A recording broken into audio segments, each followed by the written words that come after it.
Hi, Dave. Hello, Aruna.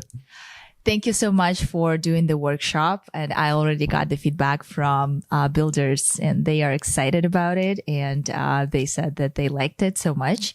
And I was also present to the workshop that you led. And I can tell that it's very rare to meet an engineer with great sales skills.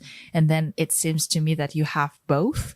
Can you tell me more? How did you end up at Fuel, and what was your background before that? Yeah, sure. My background is, as mentioned, I'm an engineer. I've been kind of in the crypto space since 2017-ish.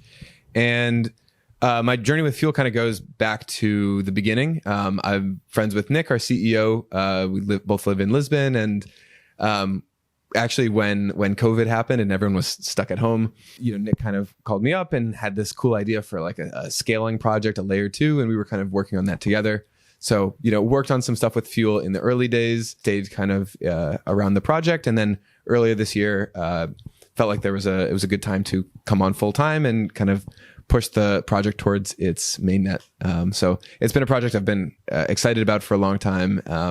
You mentioned kind of like, I guess I don't think of myself as like a salesperson. I think I'm just excited by the project. I was speaking about predicates, like an idea that I'm excited about. So hopefully that just came across. What is that one thing that makes you excited about Fuel?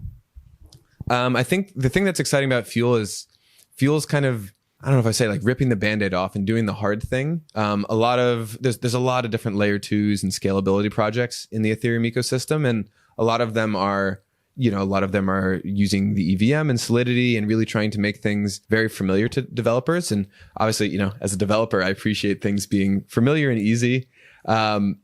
Fuel is definitely taking a different path. And I think kind of throwing out the things that have been assumed constant for the last, 8-something years of Ethereum's existence, starting something from scratch, which is a hard thing to do. But I really respect Nick and the team that they're doing the hard thing, trying to build something that's like very different and much better than what we had in the past. And I think that's going to pay off.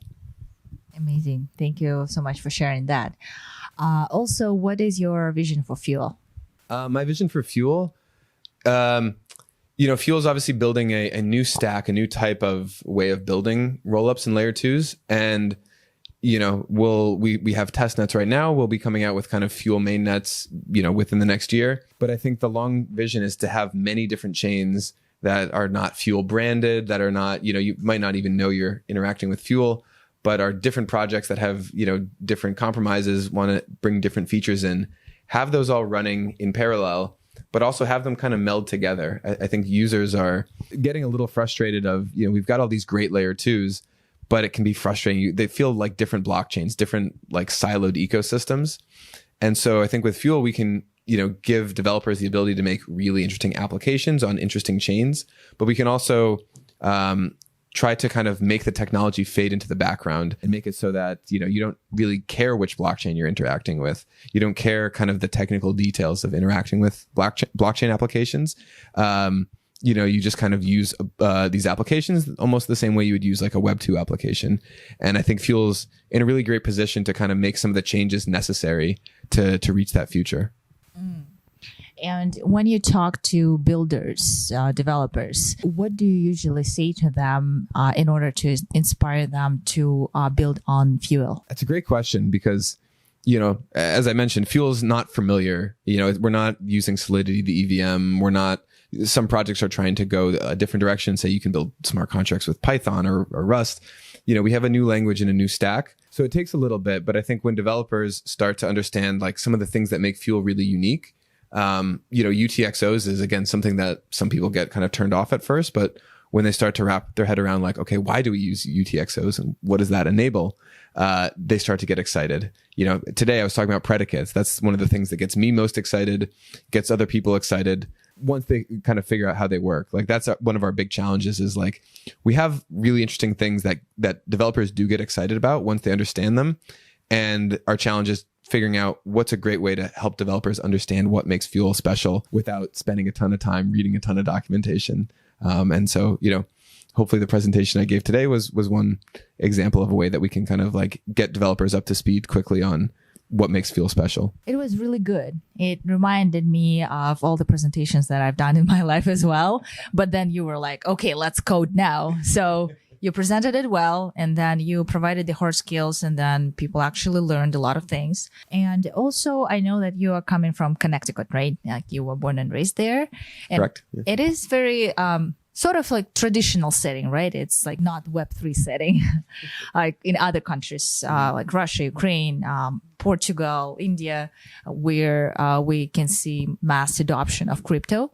So can you tell me more what actually made you take that path? That's a great question. I mean, I, kind of started my career in, traditional Web 2. I moved to New York City and worked for Google for a bit and never really felt connected to, the big tech companies like Google or the, startup kind of software as a service companies. Yeah, I didn't feel like they were doing much. Felt like they were just kind of, I don't know. I wasn't very interested in that direction. So I left that area. I set off to travel for a while and, did a bit of freelance work. And during my travels, I was already obviously aware of Bitcoin and crypto, but at some point it kind of like clicked to me that this is actually a really interesting, really disruptive technology that can kind of change the way the world's structured. That, sounds kind of crazy, but I really believe that this is like a really transformative technology. And also in these travels, I've been to kind of some of the places you've mentioned where I've seen like the economic system doesn't work for a lot of people in a lot of countries. We're sitting here in Istanbul in Turkey, country that's gone through a lot of hyperinflation where, the money people, if you've held your money in Turkish lira, like things have gone poorly for you. So, crypto is obviously much more than just like a hedge against inflation. But I think, the ability to start from scratch with a new financial system and a new economy is something that can really change the way people work, the way they live their life, the way they interact with others. And yeah, I'm really excited about that vision and excited about projects that like lead toward that vision. Thank you. I actually respect people who want to build something new and help communities and giving back, even though you had the choice to still like work at Google. You decided to go to Portugal and build on for Fuel.